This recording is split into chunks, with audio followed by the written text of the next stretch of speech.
Good day, class. Ang topic natin for this week, 5 and 6 po ang ating cover. Authentication, authorization, pati na rin po ng accounting. So, this is somehow related with your other subject, no? Yung IT audit and controls. Kasi meron itong accounting. Yung auditing kasi, it also represents an accounting, no? So, 2 week po ang covered nito. Hoping matapos natin ito bago mag-start ang ating examination. Okay? Now, moving on with the introduction, meron tayo ditong case scenario, no? Na kung saan, ang sinasabi dyan, yung CIO, or probably this is the Chief Information Officer of the company, wants to discuss about security. And then, he asks what systems is in place para masiguro na yung users can only access what they need to access at wala na pong iba. So if we talk about principle of least privilege, mag-a-apply yun dito. At saka yung, pwede rin yung separation of duties, no? So, kung mapapansin niyo yung ating mga previous topics and lessons, may continuation, may relation siya with the new topics na i-discuss natin, ano? And then of course, being possible niyan, ikaw ay isang IT auditor or ikaw ay isang network administrator, and then of course you will respond by saying that the security model was built using the principle of 3 A's, which is authentication, authorization, and accounting. And yung CIO wants to know more about the details of the triple A's kung tawagin. So, unahin muna natin yung authentication. No? The AAA, acronym yan po for a model of an access control. Kasi kung makapansin natin, authentication, authorization, tapos may accounting. So, it clearly represents that we are trying to issue or implement control in terms of accessing whatever data resources meron ng isang enterprise or ang isang company. Now, si authentication, ito yung process of pag-identify daw sa individual. So, I think you know what I'm trying to say kasi previously meron na tayong somehow discussion about authentication, di ba? Usually, it is based on a username, pati na rin po ng password. Alright? And then after a user is authenticated, pagka nagpa-authenticate na po yung user doon sa system using the name and the password. So basically, magkakaroon pa na ibang proseso before the user can access network resources based on the user's authorization. Kung hanggang saan lang daw po siya authorized na gumamit ng data resources, and kung hanggang saang area lang ang pwede niyang puntahan, no? Pwede niyang i-explore doon sa mga resources na yon. Then, authorization naman, pag sinabing authorization, this is the process of giving individuals access to any system objects based on their identity. Authorization kasi yung parang nagbibigay sa'yo ng authority. Diba? For example, you're not the owner of that place, but for some reason, you want to explore or you want to visit the place, pero you still have to ask for permission from its rightful owner. So basically, what you're going to do is hihingi ka ng authorization. Okay? And then, of course, the accounting, also known as auditing. It is the process of keeping track of a user's activity while accessing the network resources. So, ibig sabihin yan, class, it's not because you were given an authorization doesn't mean you can do almost everything. Hindi po. No? There is still a monitoring going on. Kasi talagang minaman-manan nila, no? Meron pong somebody that is monitoring all the activities going on within inside, probably in a platform like server or network, no? Pati na rin po yung amount of time na nilaan mo sa network, malalaman din po nila yon.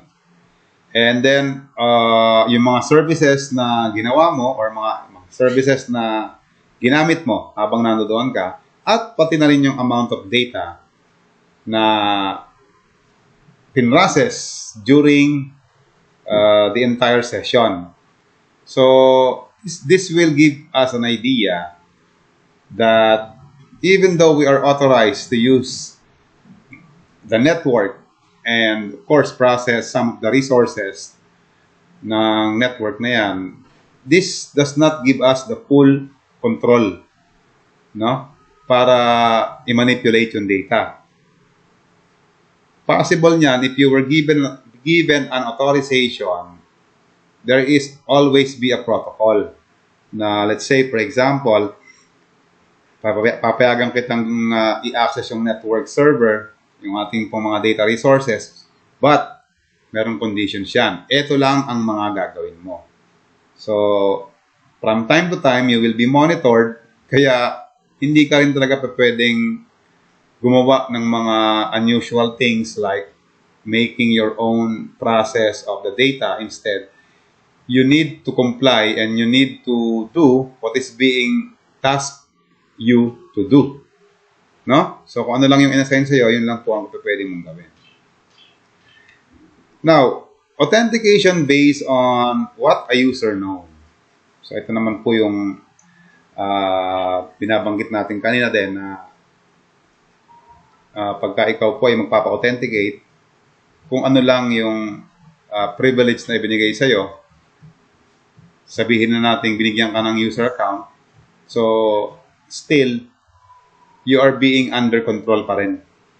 Kasi sila mag-i-issue niyan, di ba? There are companies na pagpasok mo, ito na agad yung username mo, ito na agad yung password mo. Yes, it happens most of the time.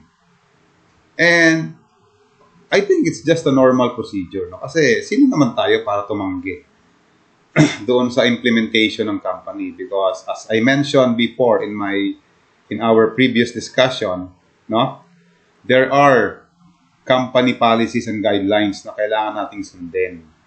We have to understand that we are there to work, no? Not any other thing. Kasi kung ano lang talaga yung ating function, yun lang talaga ang ating gagawin. And because of that, we have to comply and obey and adhere to whatever policies meron pong implementation ng isang kumpanya. Okay? So, ang pinaka-common na authentication details would be using passwords. Okay? Now, you have to be very, very protective of your passwords because there will be time where these attackers, also known as hackers, they will try to crack password, of course, by trying obvious passwords like ABC, 1, 2, 3, example lang yun, no? Ayan, ang sabi pa dyan, no? For example, yung hacker somehow merong idea about you. So, the hacker will try to input the name of your spouse, kung meron na kayong asawa, and even your children, they will try to input the name, the birthdays, no? Keywords used by the user, hobbies of the users, and of course, any other common passwords. Pag hindi po nila yan na-penetrate or hindi nila na-access, no, ang iyong account using those common and usual passwords, they will then try brute force attacks. No? Ano ba yung sabi nating brute force attack? Marami siyang forms, and one of the forms will be trying as many combinations of characters as time and money permit. So this is an isolated case kasi only those desperate hackers will do such thing. Imagine they will need to spend an ample time and an amount of money just to get your password, no? So technically, Kaya sinabi kong isolated case yan is because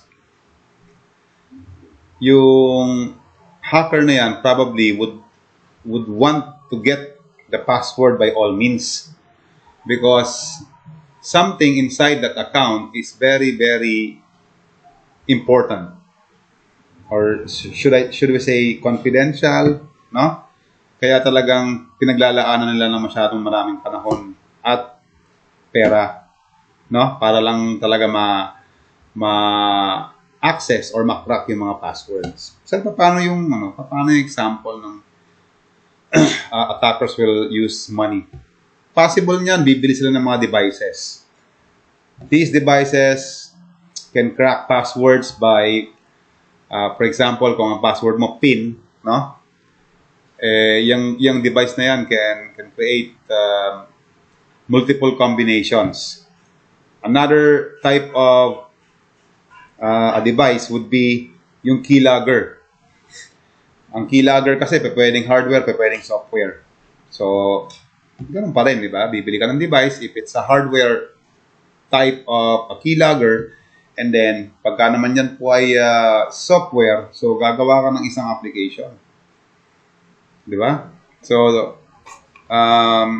doing those acts can, of course, eventually cost you your own resources.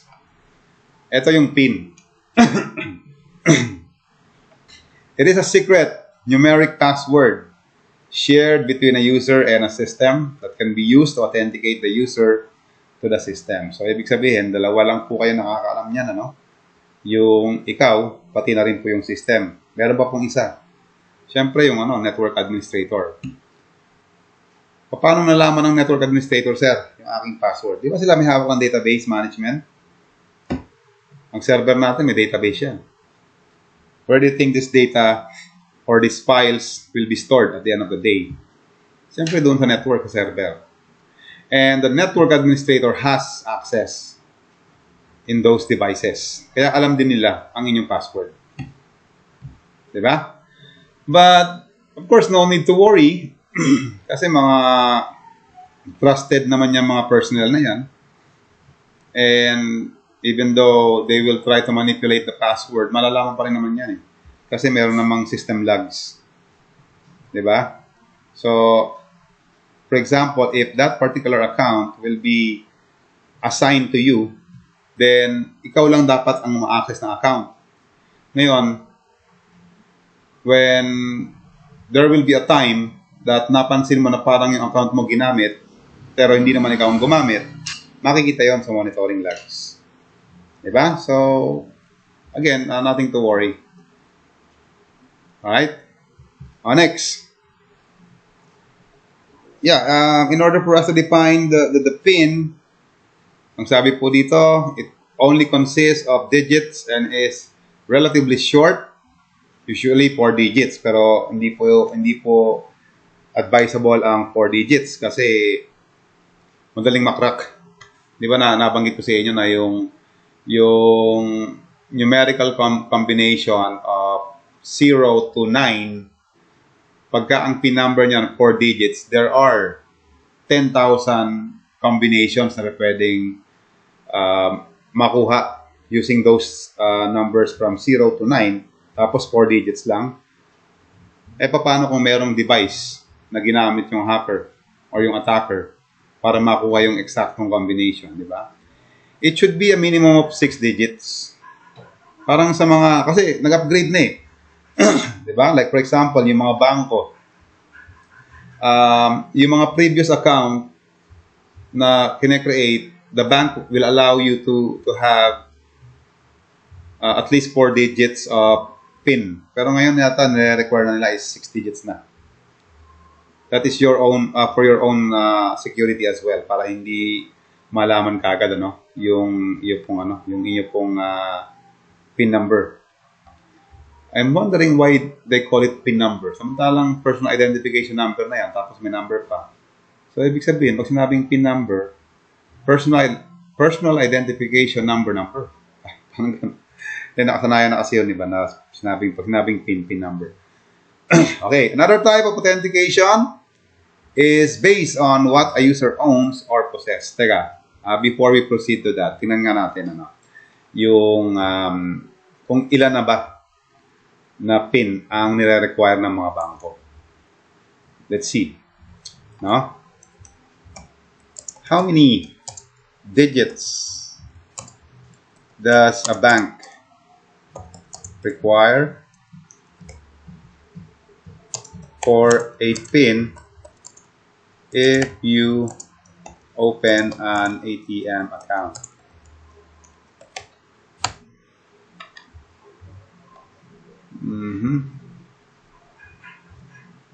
Ayun, let's see. Sabi dito, ATMs in the Philippines, credit cards and fees.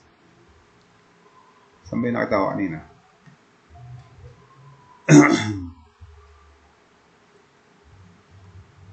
Ayun. Bank cards issued in the Philippines may have either 4 or 6-digit PINs. BDO usually uses a 6-digit PIN, while BPI debit cards come with a default 4-digit PIN. No? So, depende pala po yan sa bangko. So, until now, tumatanggap pa rin sila ng 4-digit PINs.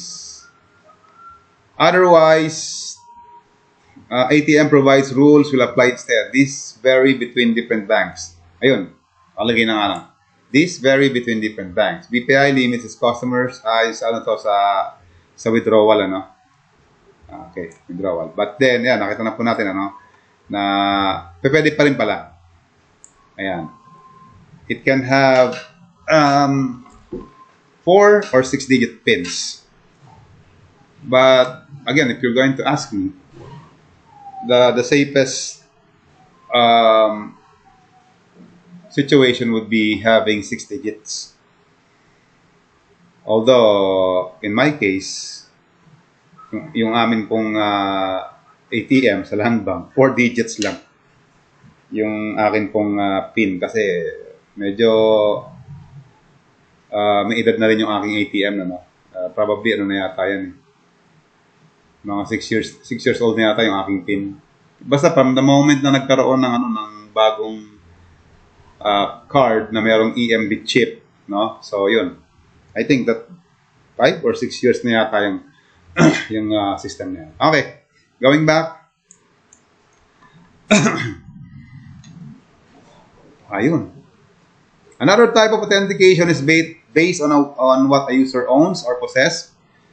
And then the most common examples are the digital certificate, smart card, and security token. The digital certificate is an electronic document that contains an identity such as a user or organization and a corresponding public key. So, pwede po ito parang parang isang type of a system na wherein para ma-access mo yung resources, pati na rin po ng mga services, you need to undergo username and password mode, Whereas doon sa security token, may example dito. Physical device that an authorized user of computer service is given to ease authentication. Ito possible yan, yung mga QR code. Yeah. Kasi ang QR code talaga, isa yan sa mga ginagamit ng mga kumpanya, especially ng mga website administrator. If you really want to access the services, yan, QR code na lang. Kasi minsan ganito yan, bakit nagkaroon ng QR code? Minsan kasi mahirap i-memorize ang website name. At minsan po nakakalimutan pa ang website name.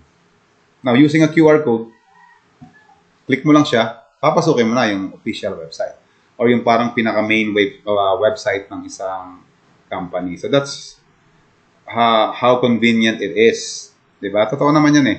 Yan ang dilemma ng mga user. Yung pag re-remember, pag may memorize ng mga website name.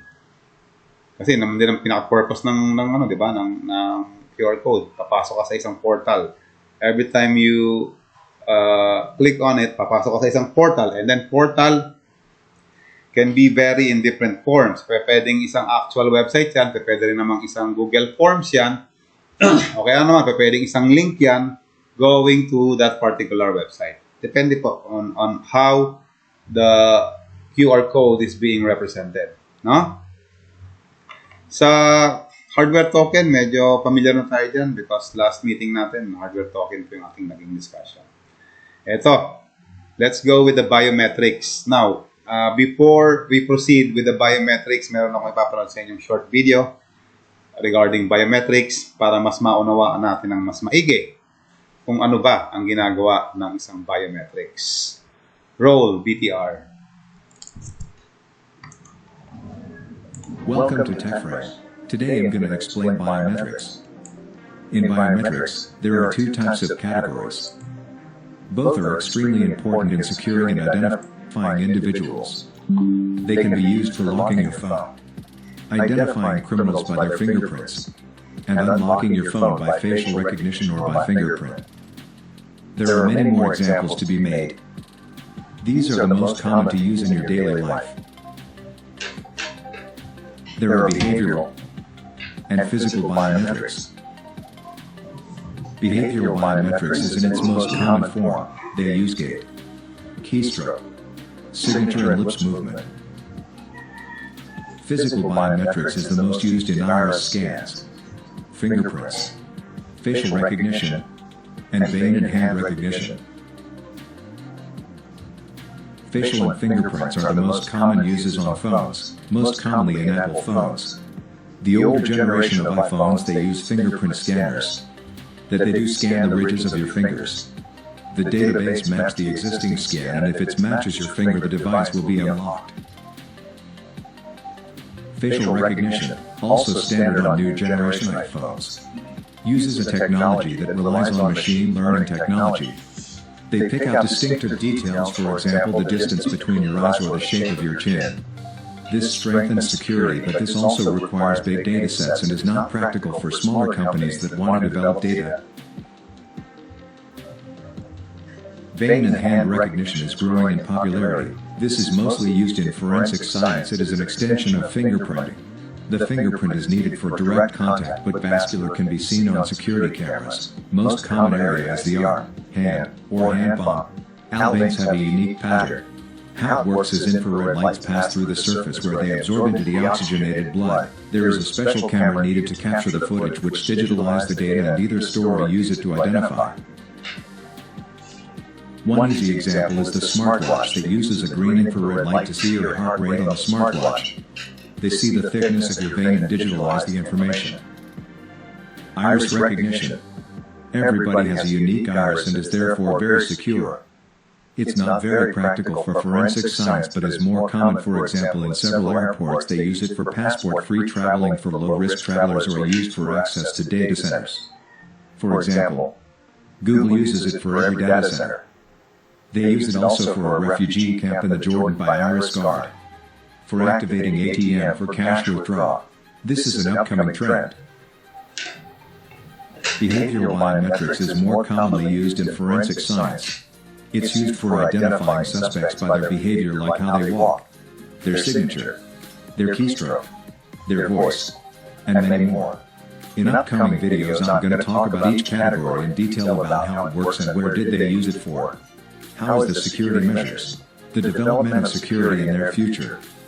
For now, I keep it simple and understandable for everyone that is interested in biometrics. Gait is an important indicator for behavioral biometrics. You can identify somebody at long distances without direct contact, and it's even possible to observe around 24 individual parameters and movements. Everybody has a unique body movement, and you can see and capture it. This indicator needs multiple algorithms. In another video, I go in depth about how it works and how to replicate it. It required big data sets to store this information. There are a lot of things to say about this. Everyone is unique and has a different signature, and they wrote down on documents, contracts, and invoices. Everybody has unique handwriting and is also a biometric. Everybody has a different voice. Voice recognition is used mostly to talk, for example, to Siri, but is also used for criminal investigation. They use the information and stores it in databases. It's used for the most part of identification for suspects. Thanks for watching. In the next video I go in depth about hand and vein recognition. Okay. So nakita naman ninyo yung iba't ibang klase, no, ng forms ng isang biometrics. Yes, very common ang biometrics. It has been in the arena for like 50 years already. No? Wala pa naman pala, sorry. Mga nasa 40s pa lang. Kasi nagkaroon ng initiation ng biometrics way back in the 80s.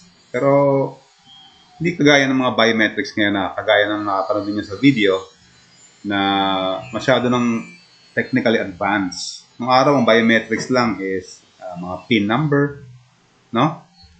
Pattern. Tama ba? Yeah, I think so. Meron ding pattern nung araw. May touchscreen na rin kasi nung araw. Hindi na nga lang ganun ka-explorable pa yung mga klase nung biometrics nung araw. No? So there you have it. Biometrics discussion. Napakaganda po niya. Pati yung smartwatch, ginagamit na rin siyang biometrics. Yes, kasi it can predict your your health status. Ganda. So, authentication method siya.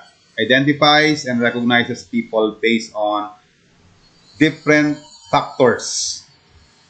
Nabanggit na rin ito kanina, voice recognition, physical trait, fingerprint, face recognition, iris recognition, retina scan, at yung bago, no? Yung gait.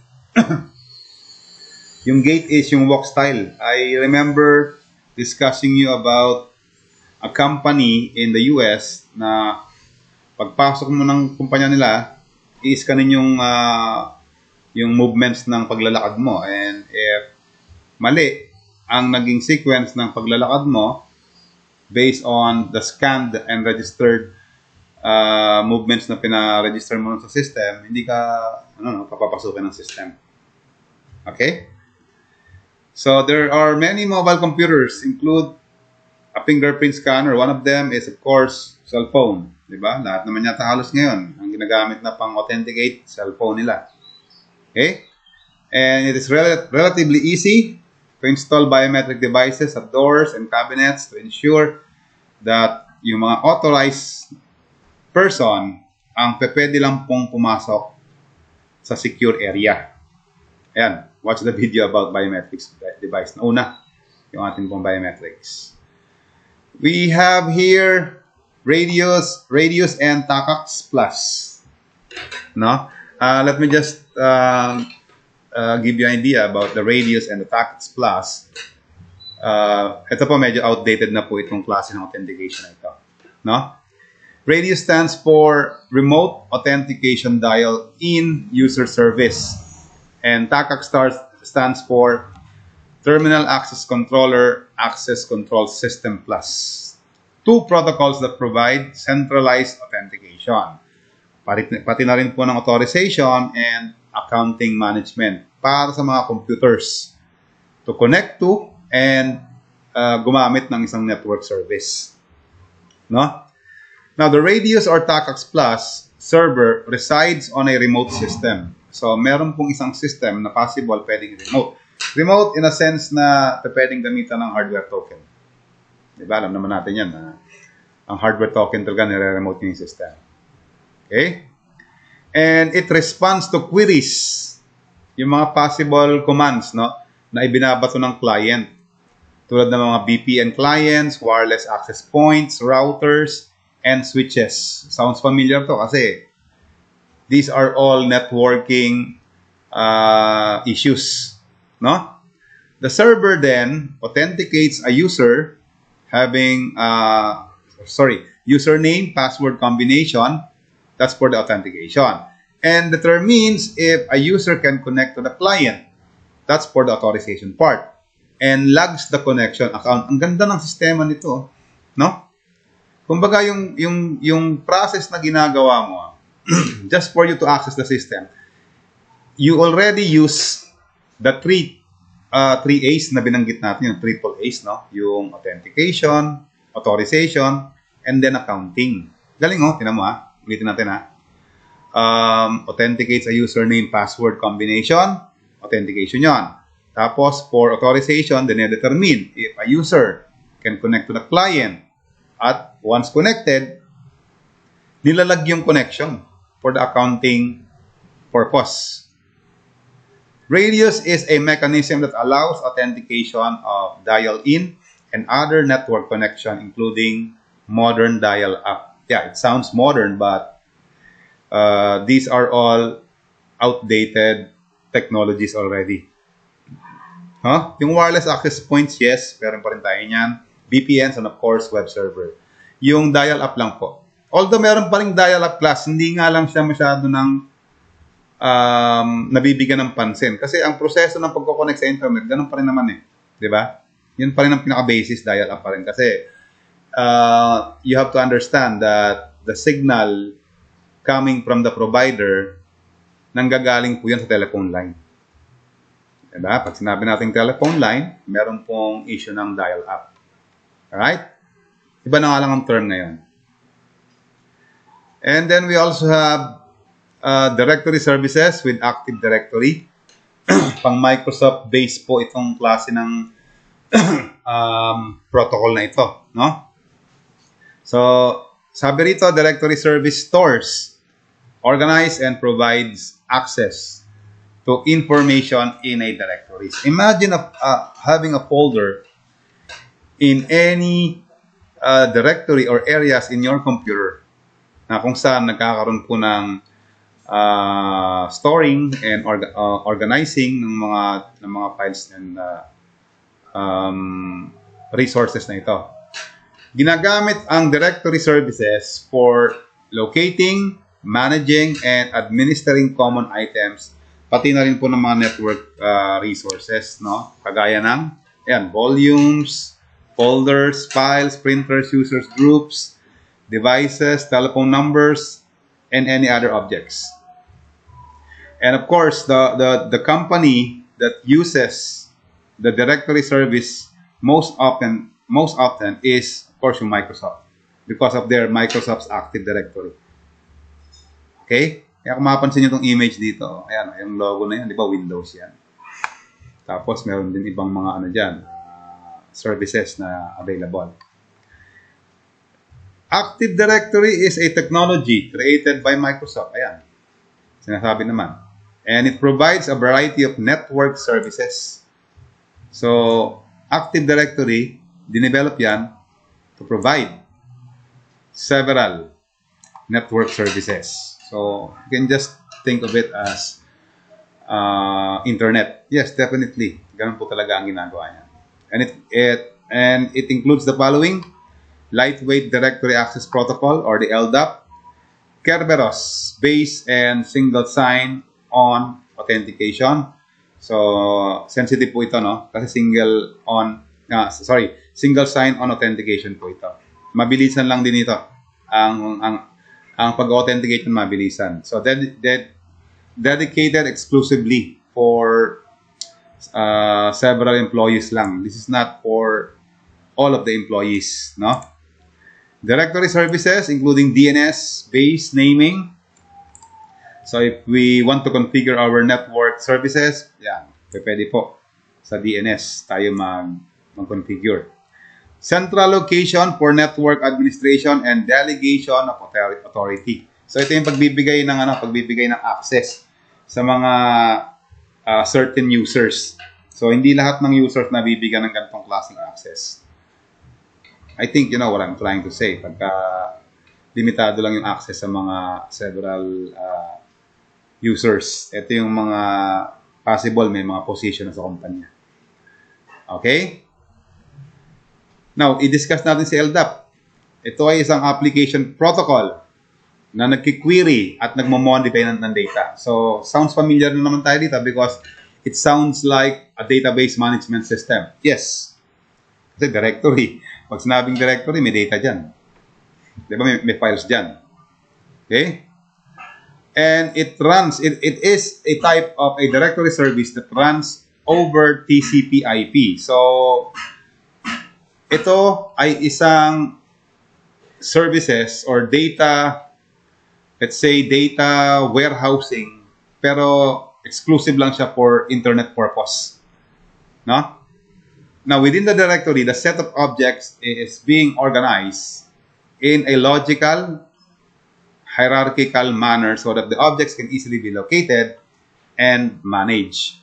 So, pagka logical po, plainly, ang gustong sabihin dyan is yung arrangement ng mga objects niyan, possible kung sino yung laging ginagamit, siya yung una. Diba? Kaya nga logical yan eh.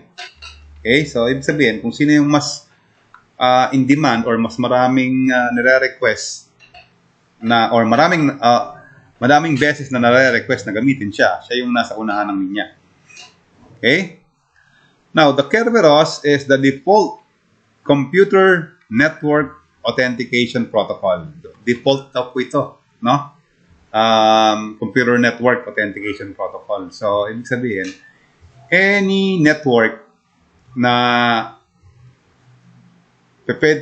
isi-set up natin and lalagyan natin ng security, Kerberos will actually do the managing.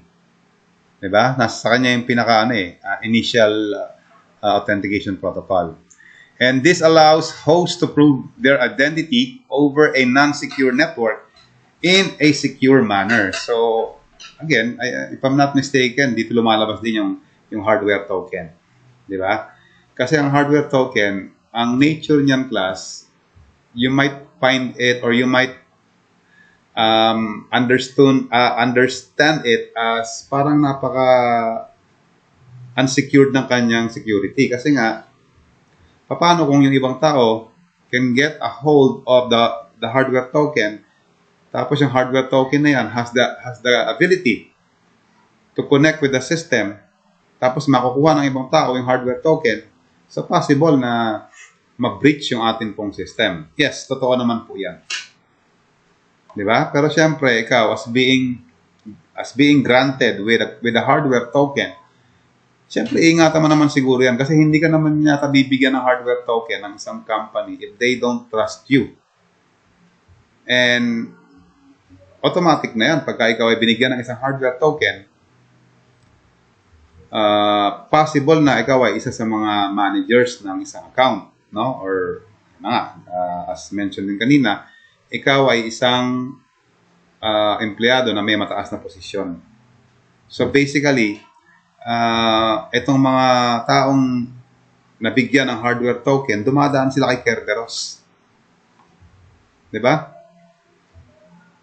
Kasi basically, ang Kerberos parang ano lang siya bibigyan ka agad niya ng instant access eh. Kasi understood na ni Kerberos na pagka ikaw ay nag-a-access sa kanya, ikaw ay isang registered talaga na employee or user na dapat talaga magkaroon ng access sa system. No? Now, to make it secure, Kerberos protocol messages are protected against eavesdropping and replay attacks. So, yun yung magandang feature ni Kerberos, no? Kasi ano siya hindi kanya basta-basta mapapasok sa system without identifying you first, no? Tsaka siya ay protected sa mga, let's say, pang-i-spy at saka yung mga somehow lobbying, parang nagmamasid sa network. So basically, yon ini-eliminate ka agad ni Kerberos, no? So maganda ang setup niya. Possible si Kerberos meron siyang component na kagaya ng IDS or the intrusion detection system. So isa siyang buong package, no? When it comes to network protection. Isama mo na yung firewall. Possible din sa kanya yon. Si Active Directory provides directory services that allows you to organize and name all of the network resources. So, ito naman ay isang duty ng isang network admin. Diba? Na kung saan, pwede mong let's say, ano bang tawag pag nire-rename mo yan? Minamanage, no? Yung mga network resources. Kasama na dyan yung mga users, yung mga groups. Mamaya, meron din discussion nito about groups. Printers, computers, and other objects. So that passwords, permissions, rights, and so on can be assigned to the identity that needs them.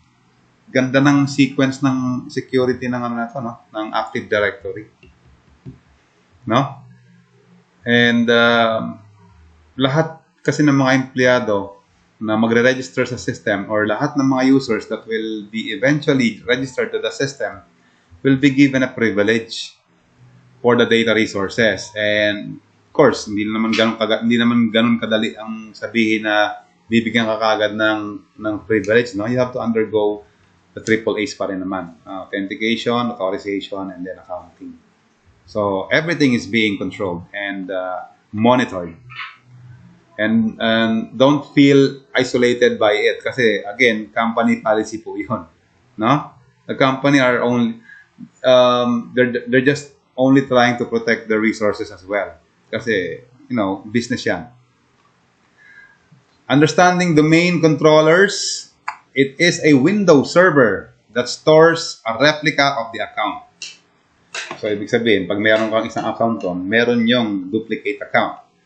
Pati na rin po, along with the security information of the domain and defines the domain boundaries.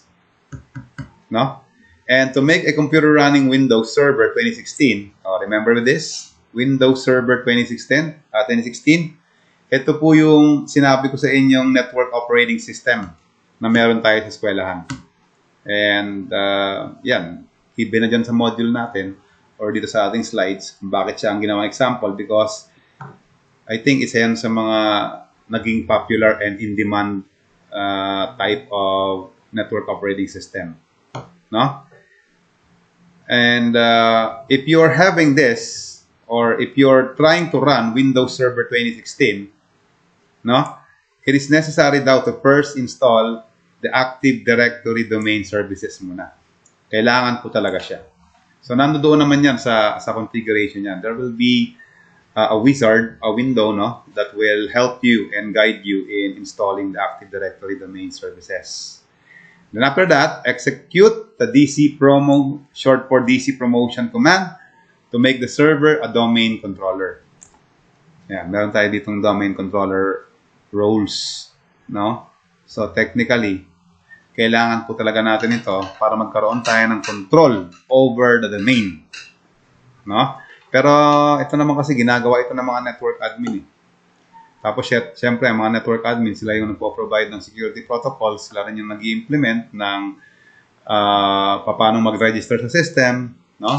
Tapos, sila rin po yung nag-e-educate sa mga users kung paano magpa-authenticate doon sa kanila pong account.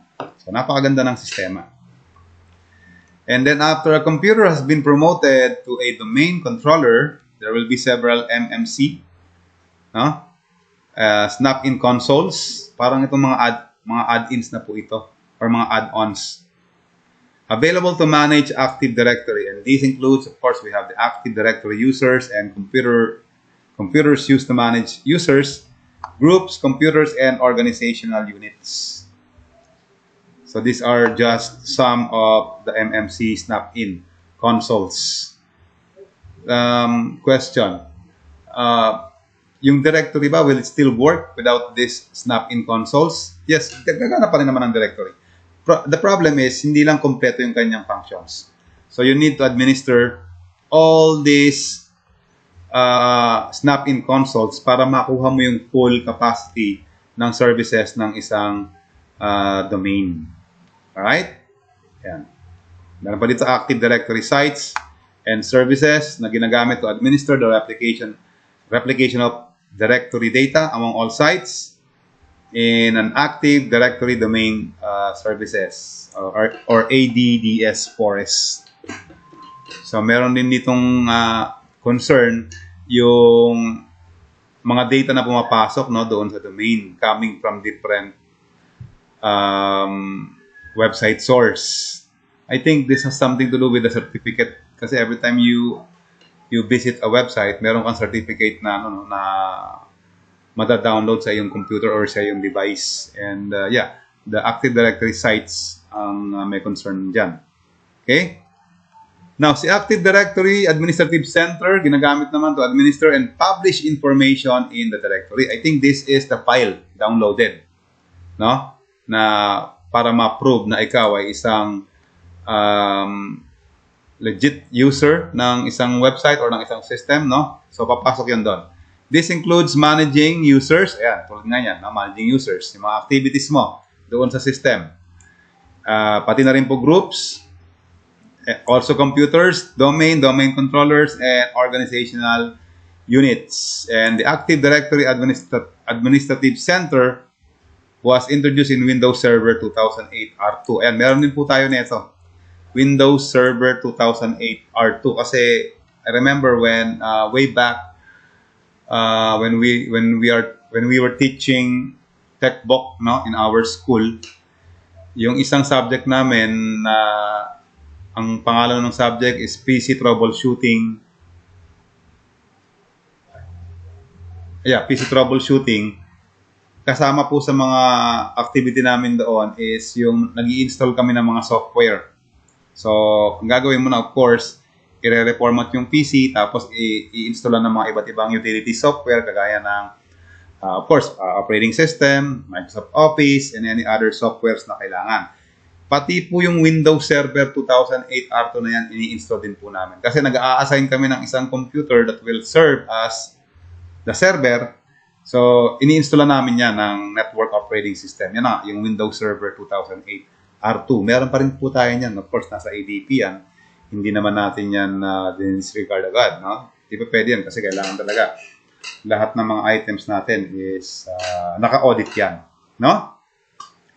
Next, we have the GPMC or the Group Policy Management Console, which provides a single administrative tool for managing group policy across the enterprise. narinig yung group, no? Importante po yan eh. Importante po yan sa architecture ng isang kumpanya.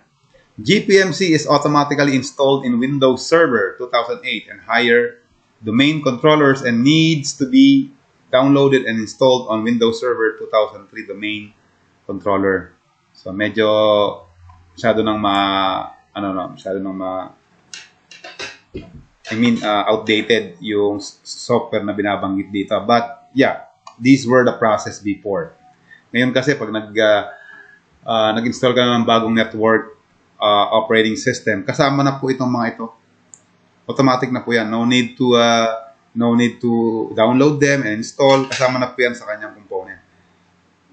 Okay, now let's go with NTLM or the NT LAN Manager. Yan po talaga ang meaning niya, NT LAN Manager. I think the NT stands for New Technology.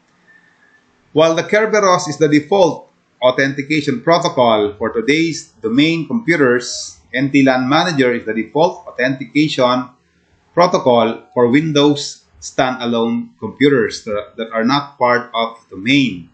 So wala na tayong magiging problema rito kasi standalone naman ito, di ba? Or when authenticating to a server using an IP address. Ayun, so importante pa rin talaga si NT LAN Manager kasi ino-authenticate naman niya, no? Ang server, ginagamit si NT LAN or si NTLM to authenticate any computer, no? Napapasok sa kanya by way of identifying an IP address. No?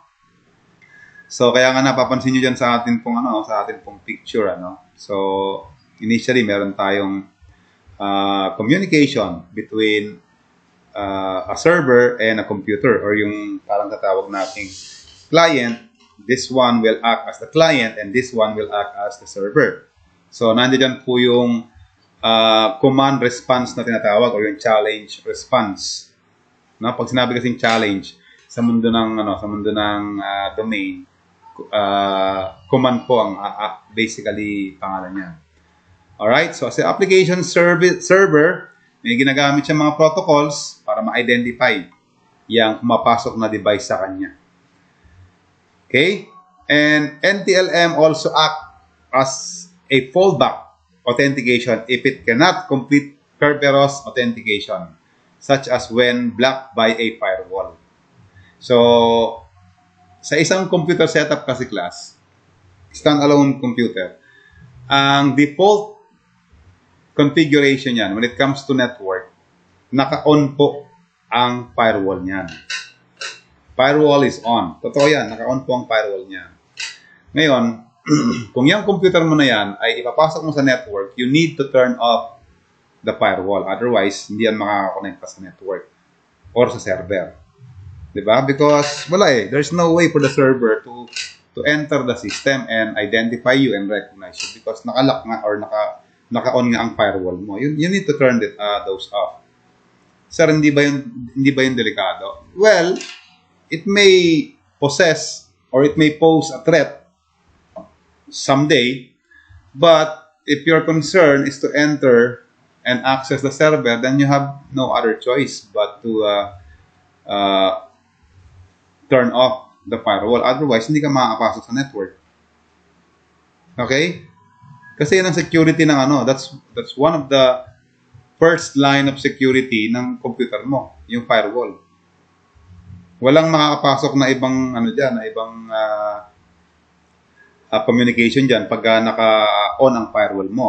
Turn it off, yes, you are open for communication. But, yeah, there is a consequence in doing that. Pero, nothing to worry again kasi hindi naman yun lagi nangyayari.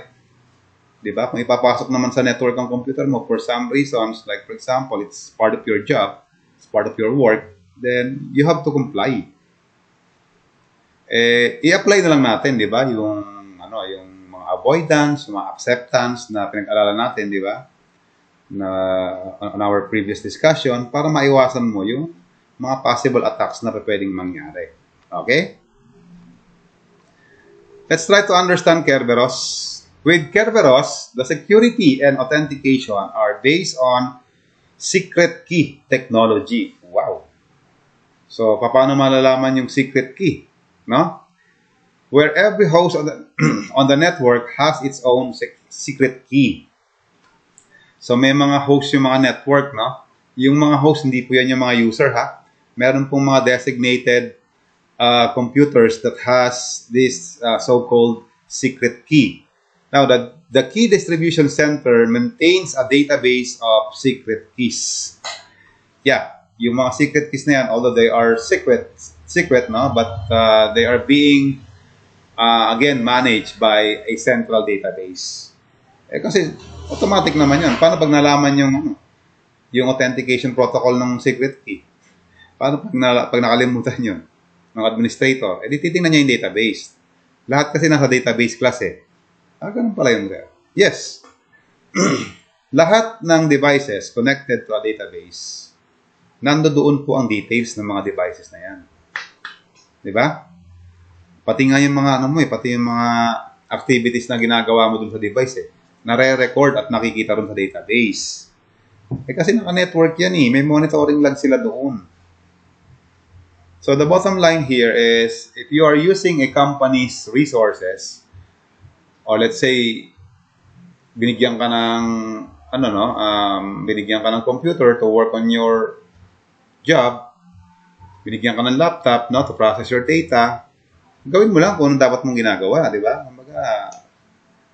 Separation of duties, principle of least privilege, i-apply mo lagi yun. Lagi ko naman sinasabi yun Kasi minomonitor po nila yan. They have their ways of monitoring and knowing what you are doing doon sa kanila pong mga computers or sa kanilang mga resources. Now, when a user logs on, the client transmit the username to the authentication server. This is the common process. Along with the identity of the service the user desires to connect to. So, malalaman na kagad din, no? Nung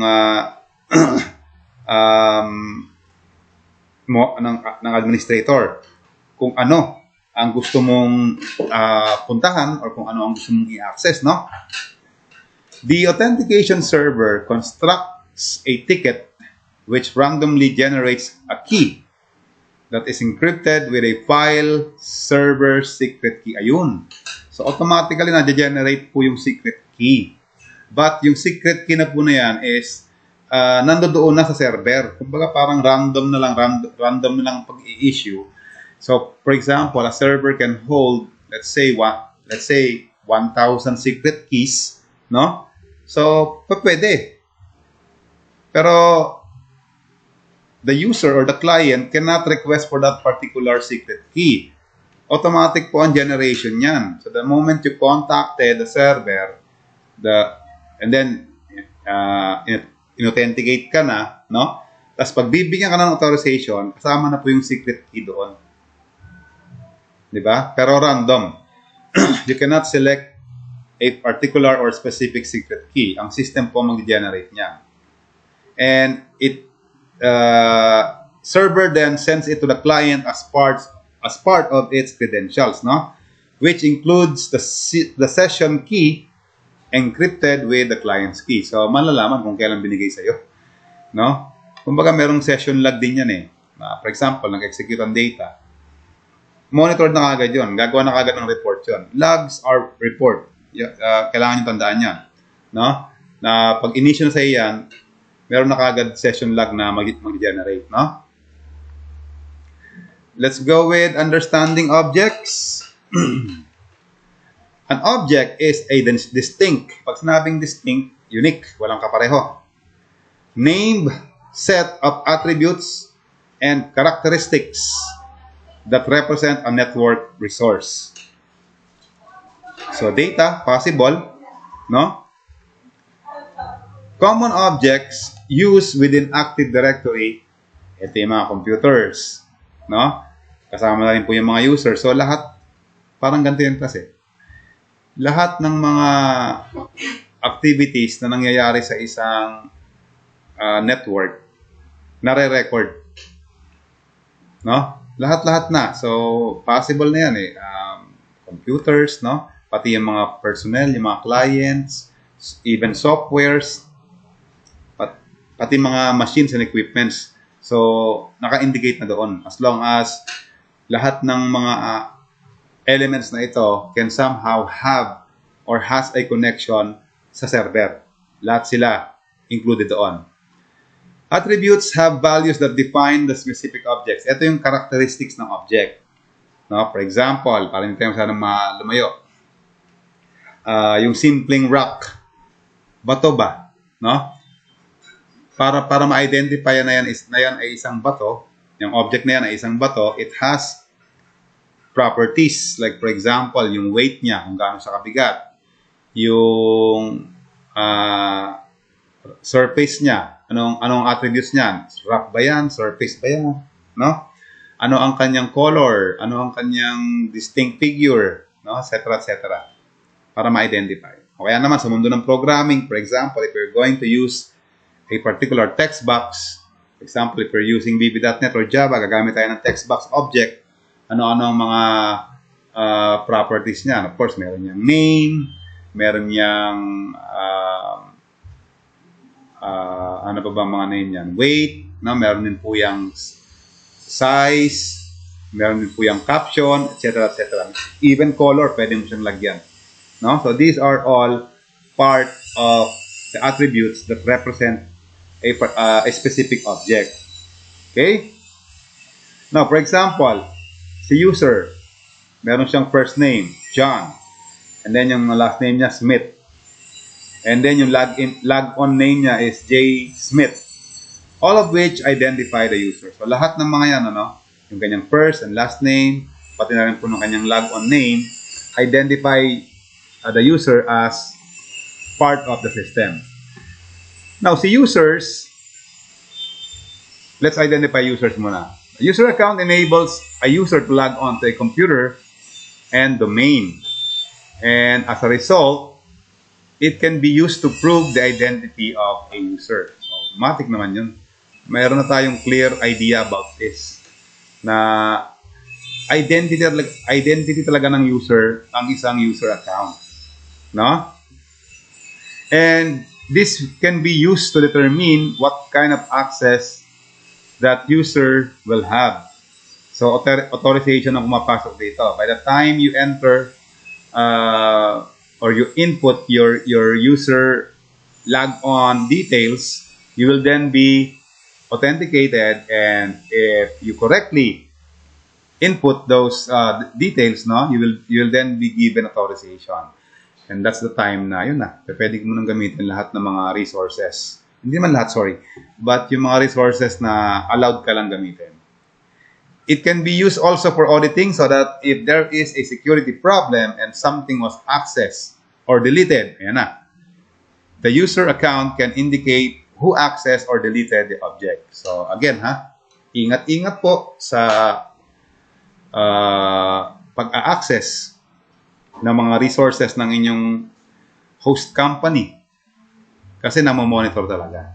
Di ba? Hindi ka rin allowed mag-alter, hindi ka rin allowed mag-modify kasi nga, makikita ka doon, no? Lahat ng activities mo. On today's Windows networks, there are two types of user accounts. So we have local user account and the domain user account. Pang Windows type po ito, Wala tayong idea about any other platforms kagaya ng Linux, no? IBM, o kaya naman yung infrastructure ng Mac, no? Yung sa Apple, iba naman kasi sa kanila. A group is a collection or list of user accounts or computer accounts. Collection po ito or list po sila. So ibig sabihin kung merong let's say 10 users, no? Having of course different user accounts, nasa isang group kayo. Or kung meron naman kayong meron namang mga computers listed on the network na ginagamit for particular process, so they can also be considered as group as well. Different from a container, the group does not store the user or computer. It just lists them. Wala siyang ginagawa. Nililist lang po niya. So this is like parang ano lang siya, no?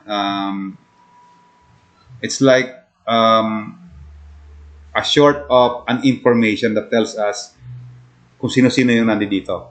That's it. Containers different nga. Siyempre, containers sa storage. But yung group is different, no? A group is much like it sounds. It is used to group users and computers together so that when rights and permissions are assigned, they are assigned to the group rather than to each user individually. So kung merong permissions na ibibigay, hindi po sa isang user lang ibinabato yan. Sa isang buong grupo na yan. Di ba? Parang capstone ninyo, di ba? Pag sinabi sa inyo na ito yung mga ito yung mga requirements, ito yung mga format ng inyong documentation, let's say, hindi yan applicable doon sa isang member lang. Applicable yan sa lahat ng grupo. So, ibig sabihin, susundin nyo lahat yun. Whether you like it or not. No?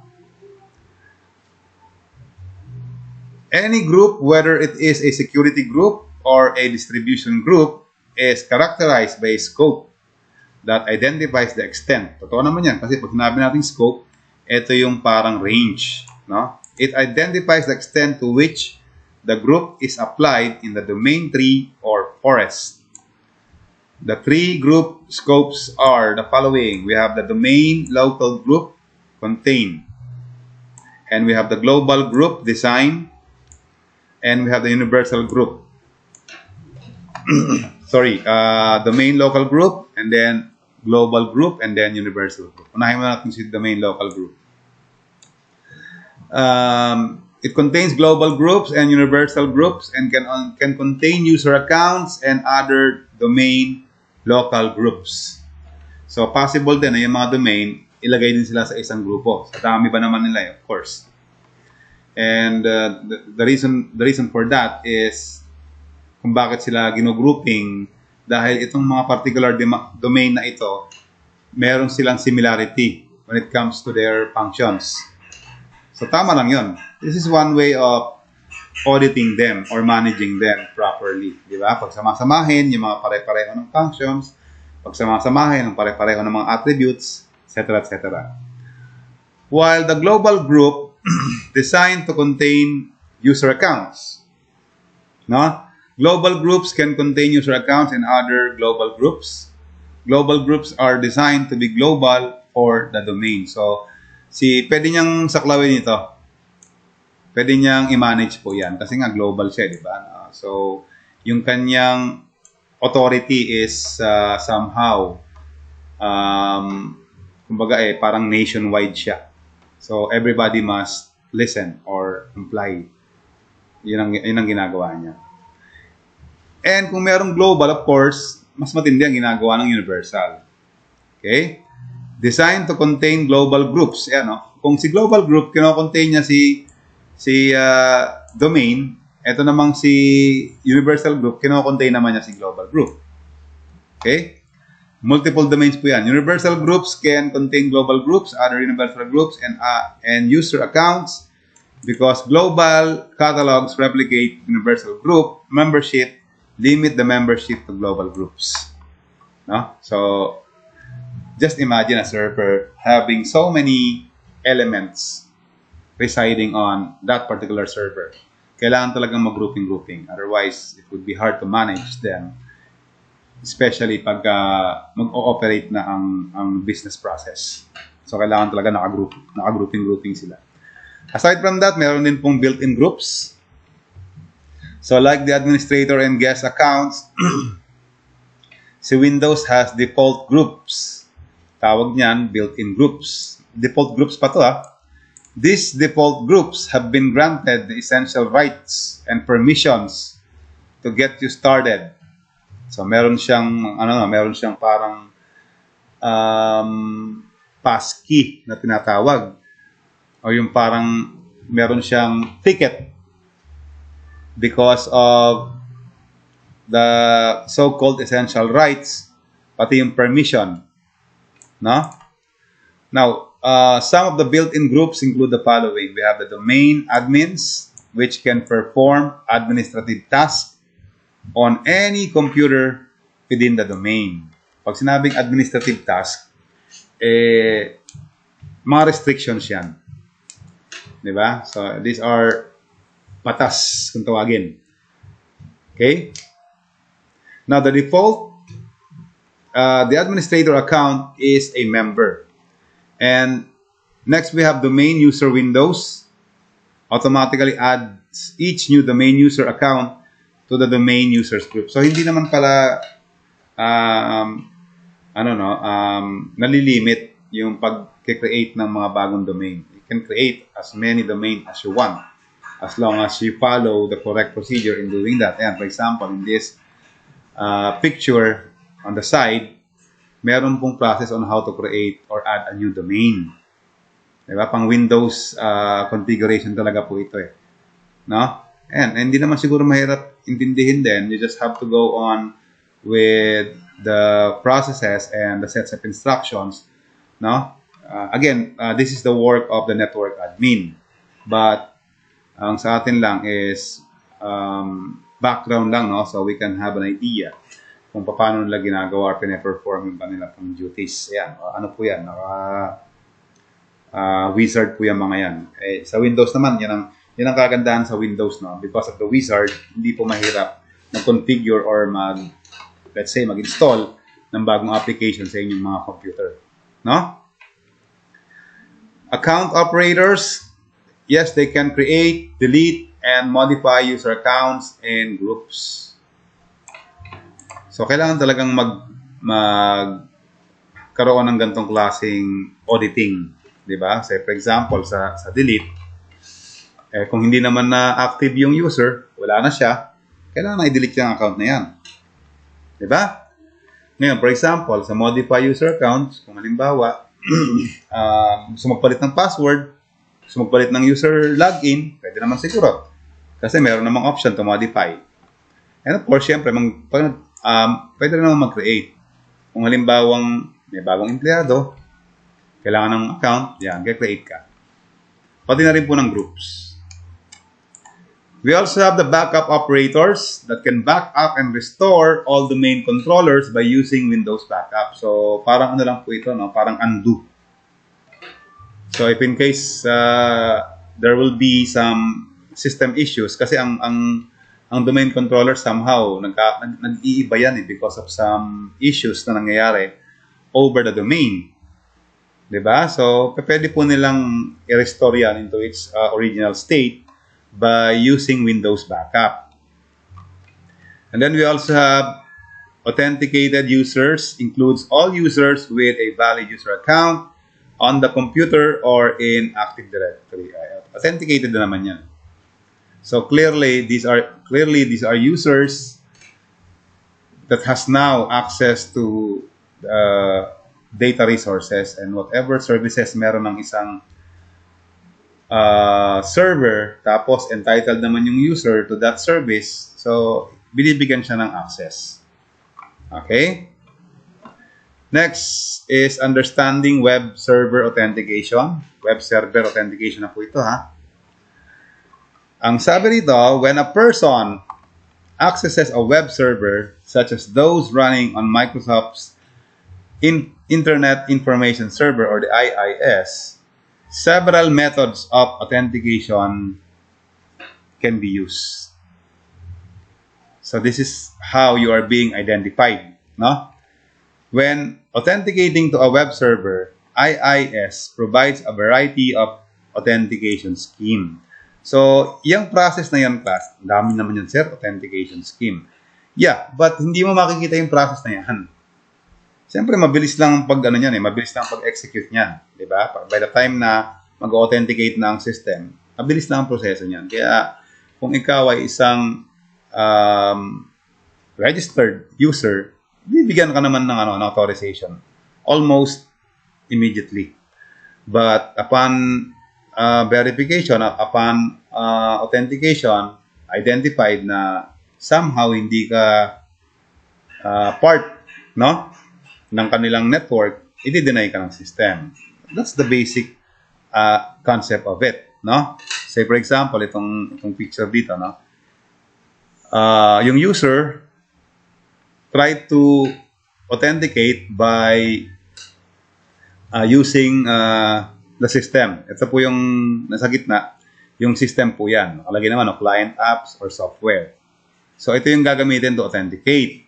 Ngayon, yung server, na kung saan nandoon yung information about this user, magbibigay siya ng kumbaga, si software kasi, pagka si user, ginamit siya, the software will then inform the server na, server, there is a user that will try to access or try to access you. Can you please identify the user if the user is a registered user? So basically, yung information na meron si server, no? Ipaprocess niya yan, hahanapin niya yung details na pina-authenticate ng user. And kung nandoon sa kanyang file or sa kanyang database, yung details na ipinasok ng user, bibigyan niya na ngayon ng confirmation si software na, okay, the user is a registered user. So, provide access to the user. So, ganun basically yung mangyayari dyan. Okay? Now, it may sound like tedious, parang medyo ang bagal. No, it's not. Kasi hindi mo naman makikita yung process. Mabilis lang.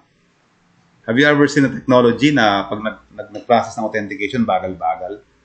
Diba? Bumabagal lang yan, possible, kung talagang hinahanap pa niya, ina-allocate pa niya yung data mo.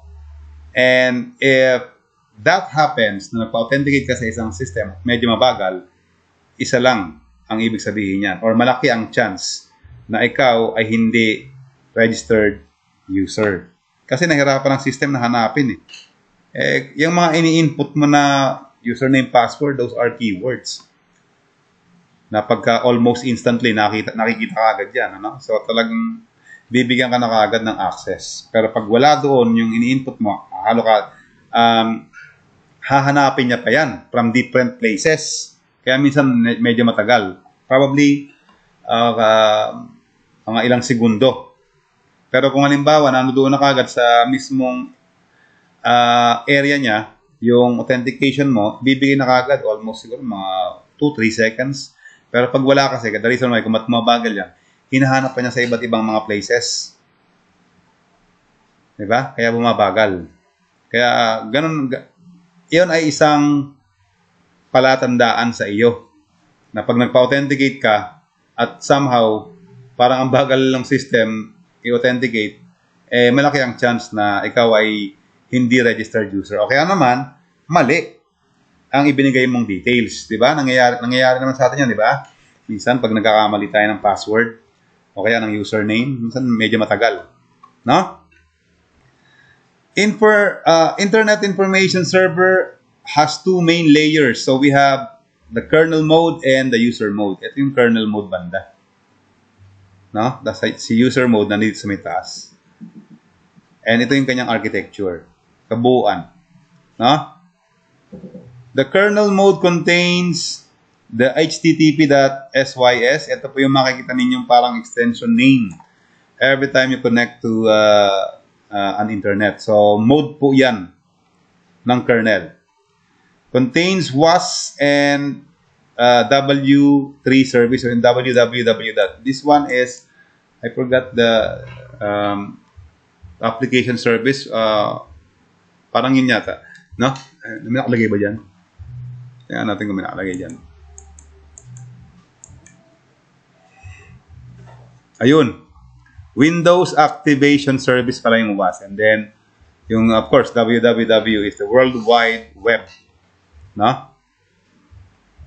So, part sila ng kernel mode. Okay? So, this has something to do with the way you access or how you access the internet. Merong nangyayaring sequence of protocols dyan before you can even access the website, no, or the internet. Ano ba ang role ng http.sys in IIS? Si http.sys is the part of kernel mode of IIS, and then every client na nagre-request will pass through the kernel mode, no? So basically, user mode po ito. Before siya pumasok dito sa IIS architecture, dadaan muna siya ng kernel mode. Then, it makes a queue for each and individual application pool base doon sa request. Kung merong request na somehow different, ipaprocess po yan ng kernel mode. No?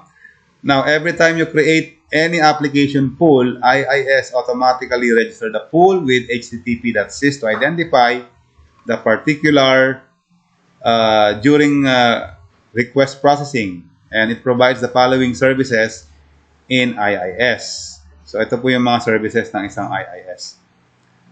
Routing HTTP, request to correct request queue. Ang dami niyang proseso, no? Caching of responses in kernel mode, performing all text-based logging for the WW service, implementing quality of service functionality, kasama na dyan yung connection limits, connection timeouts, and queue length limit. No? Pati na rin yung bandwidth throttling na kung tawagin. Yung bandwidth throttling is the drive of the volume of data. Kung paano ba siyang i-manage or paano siyang, let's say, i-distribute, no, sa mga nagre-request. Tingnan natin sa net yung yung role ng HTTP, SYS, and IIS para mas maliwanagan tayo, ha? Wait lang po, ha?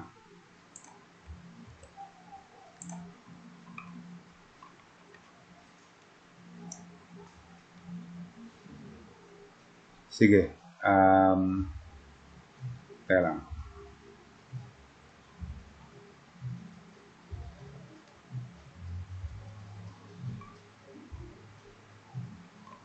Ito na lang para mas mas maiksi lang at saka mas maganda yung title niya, no? So tingnan natin kung okay ba ito. With a new Nescafe Gold 2 Green Stick, enjoy expertly crafted coffee every day. Once everything's perfectly organized, I'll start working on my thesis. Securing IS, and much more. I have a full course, Mastering IS 8.5 on the Windows Server 2012 R2. You can find the link in the description below. Teka lang, ha? Go. Medyo mahina yung kanyang audio. Hanap tayo ng iba. Lang siguro sa harap.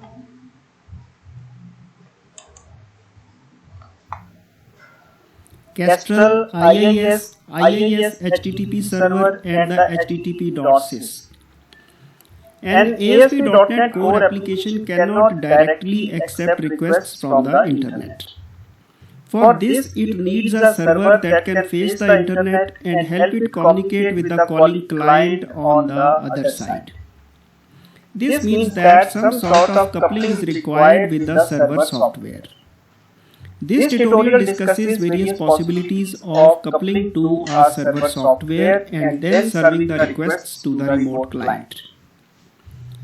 One method is to run it as a self-contained application through an integrated server called Kestrel.